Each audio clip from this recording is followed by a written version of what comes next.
part of the art gallery, and it was modern art, and she just didn't get it.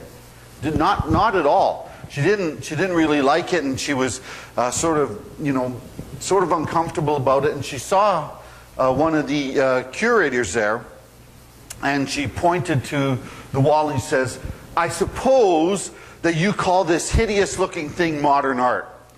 And he said, "No, ma'am, we call that a mirror." And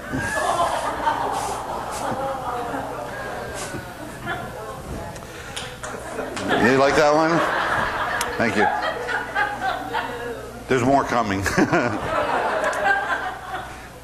Point of this story is that sometimes we can become so familiar that sometimes the familiar, we tend to forget what it looks like. We forget to recognize its true nature. We're not even sure that we're looking at it right anymore. And I think Palm Sunday has a lot of that in it. It's basketball season now. I'm like a sports junkie. I'll change from sport to sport to sport. If nothing's on, I'll watch dog show on TV. They put it on the sports channel. I don't see how that's a sport because the people who run around with those dogs are not athletes. Let me tell you that right now. And neither are the dogs. But it's basketball season. Yesterday was the Final Four. Do you know what the Final Four is? March Madness.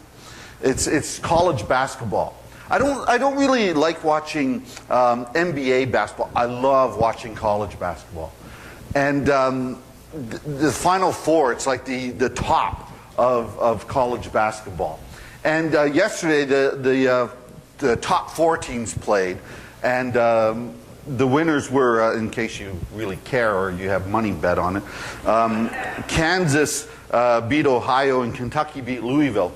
But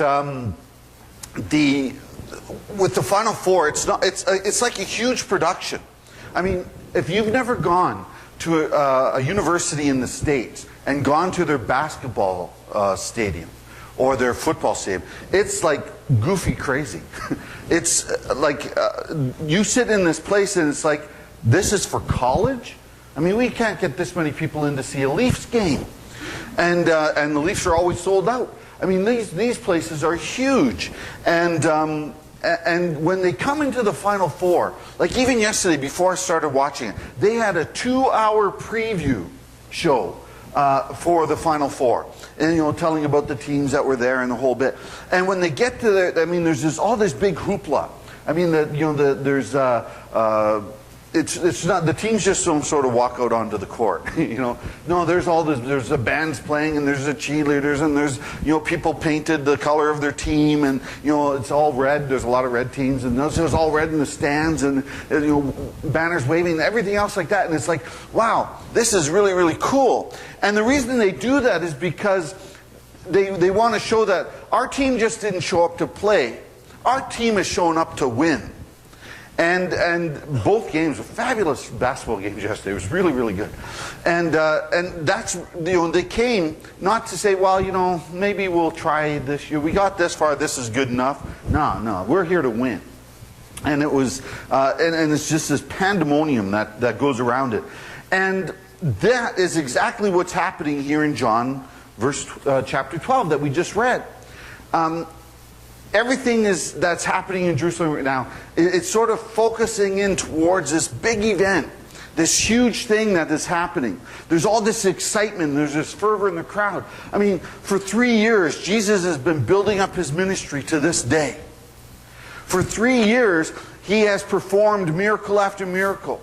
For 3 years, he has healed the sick and the lame and the blind. For 3 years, he has taught in different communities around the area. And they've come to the point where everyone knows him, and they're all in Jerusalem. And they go, hey, remember that guy that we saw a couple of years ago? He's here. He's coming into town. And so they all sort of gather there. And then add on to that the fact that friends of Lazarus are all going out and they're saying, like, Lazarus was dead. He was in the tomb, and now he's alive. And the guy who did it, he's coming into town. You got to see this. And so all these people are there, and it's this big crowd, this big pandemonium. And in fact, the one verse I didn't read in this little section, the Pharisees said to one another, "See, this is getting us nowhere. Look how the whole world has gone after him." I mean, it's this big thing, and it's all happening at this moment, at this time. And it's this thing that is happening that Jesus is saying, listen, I'm coming, I'm the King, I'm the Anointed One, I'm the promised Messiah who has been predicted for centuries, and I'm here now. So Jesus enters the city with all this big production, the crowds cheering, the waving banners, the coats and the palm branches on the road. And yet in less than a week, people are going to, some of those same people are going to be calling out, "Crucify him." So what happened? What changed? We're starting a brand new series called Q&A, Your Questions, God's Answer. And we're looking at a number of different questions that relate to, in the first 3 weeks we're going to be looking at questions that relate to Easter. And then, or the first 3 messages, because we get 3 messages in a week span here. And then we start looking at some other questions that deal with things about our faith. And when we come to this, I think one of the main questions is, why did all these people change their tunes? How did they go from cheering for Jesus, saying, "Yay, here comes the King, Hosanna," which literally means "save us"? And like, how can they go from that into not even a week later yelling out, "Crucify him"? And so I want us to look through this. If you have your sermon notes, you can fill this in as we go along. What made the people change their tune? Well, the very simple answer to this is Jesus didn't live up to their expectations. Why did the people change their tune? It's because Jesus didn't live up to what they expected Jesus to be. There was this young girl, and she just had her license for a little while, and she got stuck in a snowstorm. Have you ever had that happen? I remember when, I have to be careful. I don't think we were dating yet, so I'll have to be careful on this one. We were out at a youth event, and we were on our way home. We were out in the country, and we were actually on a hayride, and on our way home, this huge blizzard hit, and it was awful. I'm like, oh great, this is, I have this group full of kids in the car, and there's going to be headlines, all these kids lost in the snowstorm. And but I remember my dad telling me, like, if you ever get that, follow a big truck. And I thought, okay, I will do. As long as he doesn't go in the ditch, I'll be okay. So that's what we did. We got home okay. Well, Jane was the same way. Jane just got her license. She wasn't very comfortable driving in the snow in this huge snowstorm that she couldn't see, like basically just a couple of feet in front of her car. And her dad told her, stay where you are until a snowplow goes by, and then follow the snowplow, which is a better idea than following a big truck, I think. But so they get in, she gets in, the snowplow comes by. She says, "Oh, good, finally a snowplow." And she follows the snowplow for an hour. And finally the driver stops, and he gets out and he says, like, "Miss, what are you doing?" She says, "Well, my dad told me if I ever got stuck in a snowstorm that I should follow a plow." And he says, "Oh, okay." He says, "I'm finished Walmart. You can follow me over to the Canadian Tire now."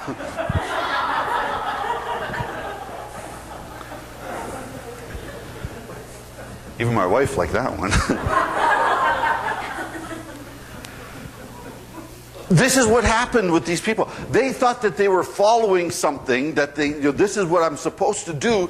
This is the King of Israel. This is the one who's going to rescue us from the Romans. This is the one who's going to bring us out of this oppression that we have, who's going to be this king who is going to restore Israel to its glory. And they find out they're following the wrong thing. It's not what they're not going where they thought they were going. It's not doing the things that they thought. And because of that, they were disappointed when they didn't get what they expected. When I teach anger management, one of the things, the first class, one of the first things I teach people is that we get angry when our experience does not match our expectation.